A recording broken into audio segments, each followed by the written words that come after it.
My name is Annie, 47 years old. Since I got married, I had been taking care of my husband, who had never done chores as a housewife. I met John, who was turning 50 this year, at the hospital I worked.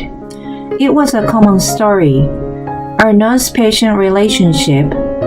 When his discharge was announced, he asked me out. He was good-looking and well-spoken and knew how to treat a woman.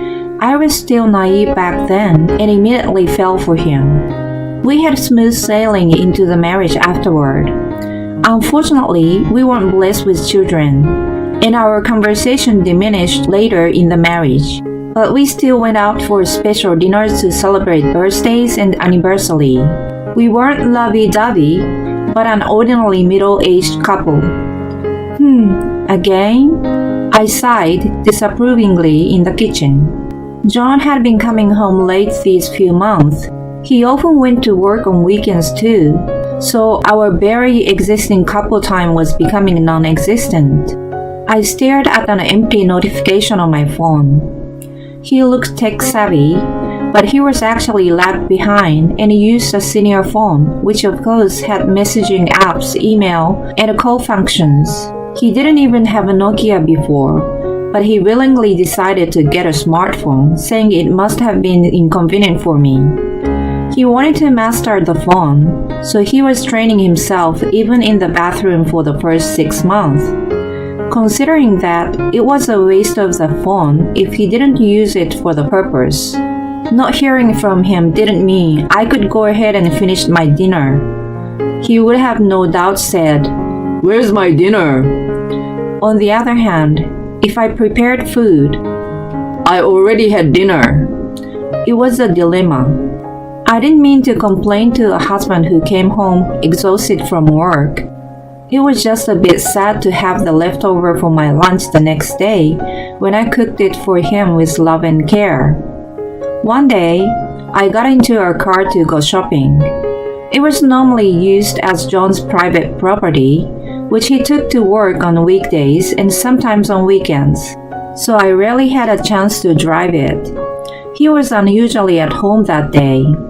While he was still sleeping, I planned to drive a supermarket that was having a big sale far out of town. I switched on the navigation and was stunned to see the list of histories. What the heck? Cafe Kitty and Sunrise Aquarium? Wait a minute, I've never been to those places. Moreover, it had been a month since I was in the car last time. I felt the cold sweat running down on my spine. When I found many other histories that didn't sound work-related, I breathed in deep to calm myself down. I took a picture of the screen with my trembling hands. It was 8 a.m. John had come back wasted from a business entertainment at around 1 a.m. He was still in his deep slumber, snoring away. It was the only chance. I liked watching crime dramas, and my favorite characters were crime scene investigators. I pretended to be one and bent over to check under the seats and trash meticulously. I found a long string of curly brown hair and a tiny gold earring in a crack in the seat. Yes, secured, not my hair. I kept my hair short, which was easier to take care of, and John and I didn't have our ears pierced. I felt too anxious to drive, so I canceled shopping. Once I returned inside the house, I started cooking like nothing ever happened. It had been 20 years since I became a housewife. I normally prepared 2 types of breakfast, ironed John's shirts and handkerchief, polished his leather shoes every night, and cooked a healthy dinner and etc. I had mastered everything he wished me to do, yet he betrayed me. I was humiliated and didn't want to believe it. A short while later, John got up. "Morning. Which one would you like, a smoothie bowl or eggs and bacon?"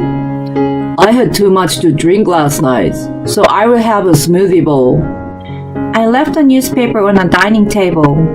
I served breakfast in front of him, who was reading the papers with a TV noise in the background. I go through the trouble of preparing 2 different meals. What a nice wife I was. It was a usual breakfast scene. I sat down across from him, pretending to be calm. Can I borrow the car today? I want to go to a supermarket out of town for the big sale. Are you sure?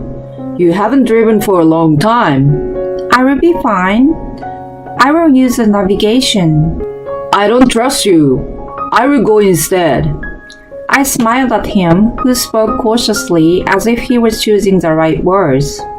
Let's go together then. Okay. I will clean the car after I finish here. You get ready. He folded the papers haphazardly and gulped his breakfast in a rush. He was still wearing his nightrobe when I saw him run out of the house. I waited for the front door to close, and then I put the hair and the piercing in a Ziploc bag with the date and time and hid in the back of the cupboard. I went out with John for the first time in months that day. The car was vacuumed, and there wasn't a single speck of dust inside. When I started the navigation, the history had been deleted. I thought to myself that I would let it go this time for not having enough evidence, but there wasn't going to be a second time. I glared at John, who was strangely nice to me in my mind. Things were peaceful for the next few weeks until my birthday. It was when the unexpected happened. John was going to get off of work early, and we were supposed to have dinner together. I booked the French in the mall at 8:30 tonight. Don't be late, I reminded him while preparing breakfast, but he gave me a half-hearted groan. Maybe he didn't get enough sleep from coming home late again last night. Since the shopping day, he must have reflected on himself because he started letting me know when he was going to be late. Thanks to that, I stopped having a dilemma about his dinner, but the lateness remained the same. It made me concerned about his health from overwork. I dressed up for the occasion and went out to the restaurant at night. It was located about 15 minutes by taxi and was at the quiet corner on the upper floor of the mall. I was seated in the back by the large window looking out to the parking lot. I texted John and then ordered an aperitif. He didn't reply to my text. After 30 minutes of waiting, I finally called him. When he answered after ringing for a while, he sounded bothered. Yeah, what's up? Hey, where are you? I texted that I was waiting for you at the restaurant.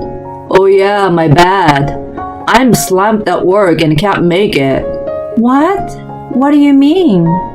You always got off on time for special occasions. You could have let me know earlier if you couldn't make it.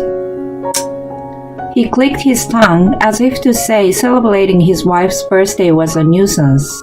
I didn't even have time to do that. I'm working. Unlike you, who is at home doing whatever you like. Anyway, I can't leave tonight. Cancel the dinner. Got it? Bye. Wait a minute.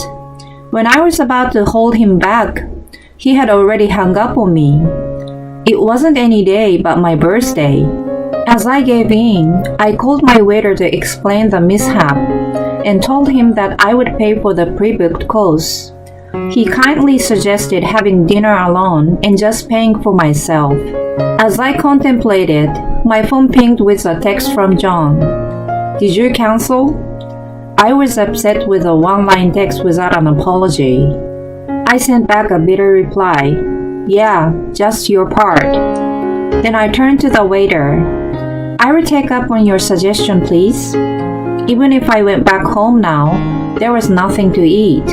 Since it was a hump day, the restaurant was only half full.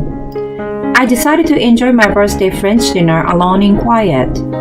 I even planned to post my complaints and pictures on social media then. I had been just looking through it almost every day, but that's how it was supposed to be used. John had no interest or knowledge in social media, and it was frustrating sometimes, but I was glad then he was not good at IT in general. I enjoy a beautiful course, tasting every bite and swallowing down with my frustration. I stared out of the window with a tipsy eyes, just looking at the cars in the parking. Then I saw a familiar one among them, John's car. A stranger walked toward it. I was totally stunned by what my eyes saw in the next few seconds. An elegantly dressed young woman with an unmatched supermarket echo bag and long curly hair got in the car so naturally. The alcohol in me evaporated in a second. I scurried to record on my phone, but it was too late. The car drove away in the opposite direction from our home. There was a strip of bars and an old bowling alley in that direction, and also a motel. My anger started to simmer. It was a moment that turned what had been vague to clear. My phone got a ping. John wrote, "I will be back in 2 hours. No need for dinner." It was a familiar message, but since I caught the scene, it just angered me even more. I should have made him sorry the other day. It was my fault for giving him a benefit of doubt. I quickly paid my bill and got in a taxi to home. I tried to call John several times, but he never picked up. I texted him to come home soon, and as soon as I got back in the house, I threw my phone on the sofa. I waited for a while for him.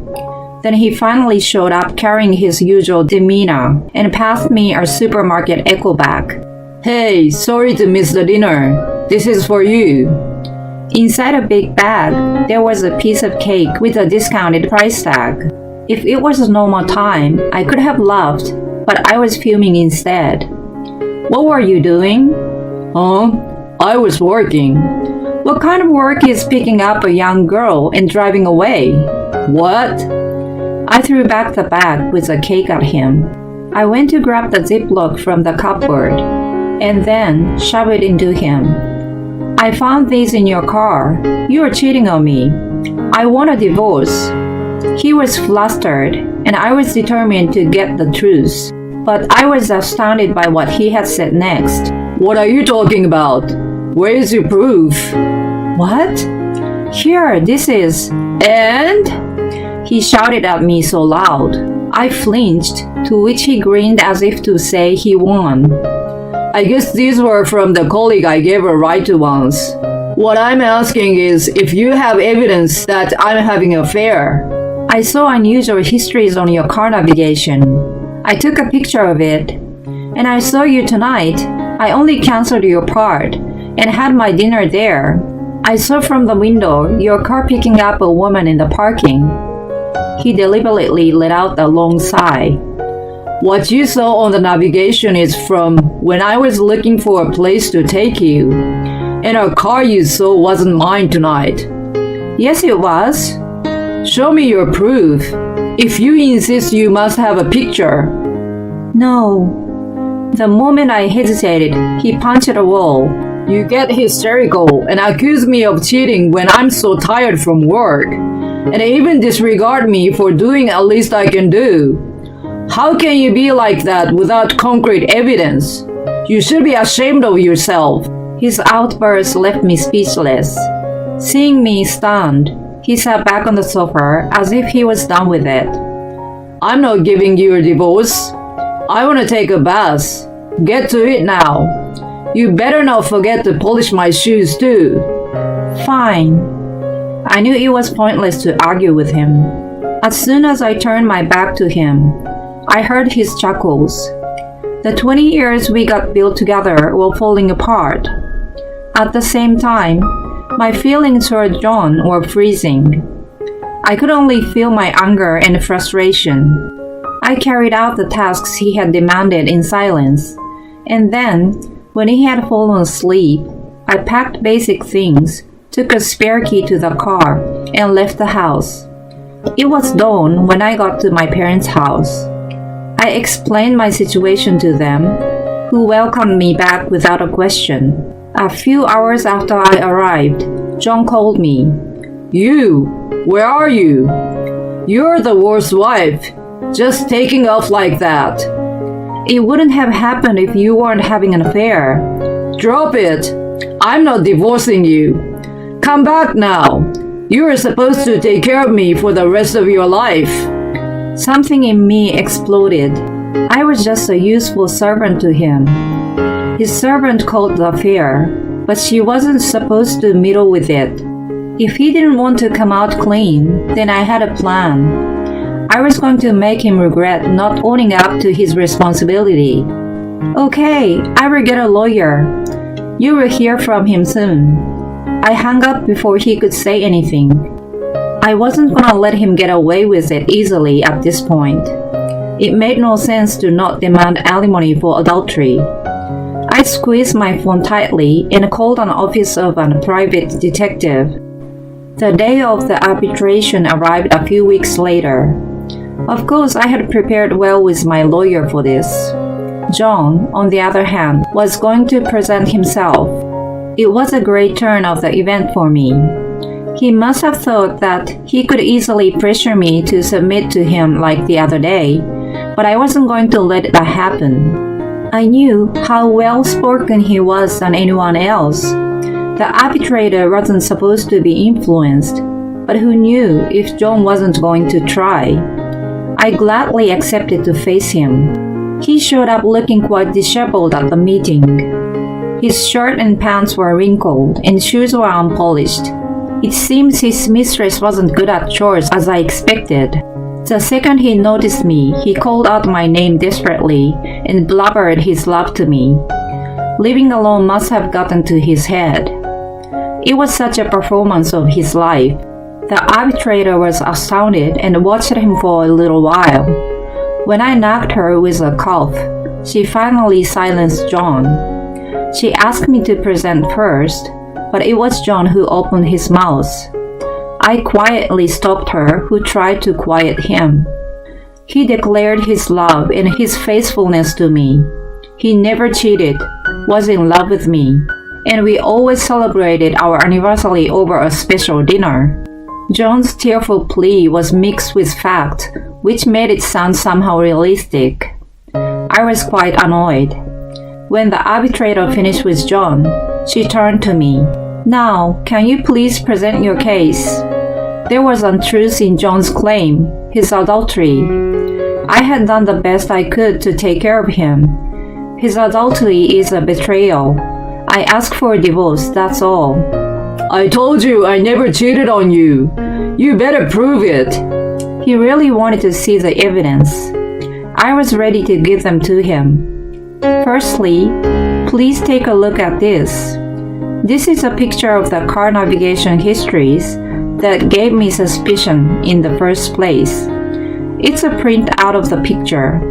I also found a string of hair and piercing in the car on the same day, and John smirked at the evidence as the arbitrator wasn't looking at him.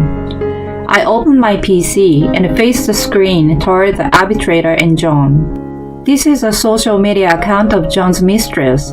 Huh? It seems like he has hidden his marital status from her, so she has been posting every outing with him. John's smirk disappeared. The arbitrator stretched her arms toward my PC. May I? Sure, please. The arbitrator scrolled the page as she inspected the posts. It was just a lucky guess. I realized that most of the car navigation histories was a photogenic spot. I thought there might be pictures of John and his mistress in the background and searched social media with a little hope. I didn't have a gut to contact a private detective at that point. I was just looking for any proof. As I expected, there was a large amount of data, and I finally found an account after consuming a lot of spare time I had as a housewife. There was a post with a comment. I went for a drive with my mature boyfriend. I'm sad to lose my piercing though. Let me know if someone finds it. She considerably uploaded a picture of the same piercing I had found in the car. The owner of the account had the same style of hair and the same coat she wore when I first saw her. There were other contents that fit perfectly with the histories of car navigation, and some images with a figure of John without the face. I was certain it was his mistress. Too bad I already had hired a detective at this point. Well, the moment I found this, I immediately informed him. The arbitrator looked at John coldly. This is not an affair. It's strictly a business relationship on my side. She's the one misunderstood the fact. I ignored his excuses and produced more evidence. Dozens of pictures that came from my detective were laid out on the table. John didn't need to excuse himself anymore after I left, so he seemed to take the opportunity to spread his wings. I heard it was so easy to take pictures of them, such as going into a motel room, visiting his mistress at her house, and taking her into our home. Most of all, there was one picture that caught my eye. I mumbled, "Wolf," and showed the image. A 50-year-old middle-aged man with a collar and leash was ecstatically worked by a young woman in a park. The arbitrator clearly showed her disgust. Every time John rushed to grab the nighttime walk photo, I retrieved another one taken from various angles. I looked into his eyes and said, "Woof, woof. Stop it! They're not for your entertainment." "So should I send these to your office?" "No! Wait! And now, here's another one. If I may comment, you shouldn't use the car as a motel room." I showed the result of a lab test. I gave the spare key to my detective and had him swap the seats in the car. As expected, there were bodily fluids that validated his adultery. Or do you guys like to drive around without your underwear? Either way, it would be wise not to. I smiled at John, who was red-faced and trembling. "Did you enjoy the evidence?" Shell-shocked, he muttered some swear words and hung his head in despair. A poor puppy. From then on, the arbitration proceeded in a decent manner. In addition to the division of property, it was decided that I was also to receive a hefty alimony payment for his betrayal in a long-standing marriage. I expected that. After everything was decided, John blurted out something. "I will let you have a divorce. Even after paying you all that, I still got a house. I will marry my young and pretty girlfriend. We'll live a modest life, and she would slowly but surely learn to take care of the house." "What are you talking about? She's leaving you." Huh? When she posted about the relationship on the social media, it's obvious that she is dating you without knowing you're married. I mean, who would make such brazen posts knowing her boyfriend is married? Her contact information was easily obtained on social media. I reached out to her through the detective before arbitration. She was told by John that he had a girlfriend he wanted to leave and had no idea he was married. He just wanted to show off to the public. My mature boyfriend is hot and confirm her status in society. Well, if she knew the truth, she wouldn't have posted on social media. But that didn't change the fact that she tried to steal a guy from another woman. She said she was going to spread the fact on her social media, and also, she wasn't going to see you again. "No way." The arbitrator then said, "We are done here." I shook hands with her and walked out of the room, leaving a pale-faced John. I heard about John and his mistress from my private detective later on. Instead of getting sympathy from her followers, she was bashed about her adultery when the truth came out. People close to her also found out, and it became too uncomfortable to stay at work anymore. No one knew where she moved to, but her previous apartment suddenly became empty. John couldn't come up with a sum for alimony and spousal support after all, so he sold the house and moved to a small apartment. As a result of never helping with housework, his life was disheveled, his appearance became filthy, and the smell of garbage leaked out of his apartment. As a result, his colleagues stayed away from him, and his bosses were disgusted that he was demoted and moved to a dark corner of the office. From what I had heard, it sounded like he'd be working even after his retirement. As for me, I managed to find a job in a small hospital near my parents' house. Having 20 years of blank on the job is huge. Although I struggle with the latest equipment, I'm blessed with kind colleagues and I'm living a fulfilling life. The alimony was used to renovate my parents' house for their future. I'm supposed to inherit it anyway. Above all, my parents, who are getting older, will have a difficult time if it remains as is.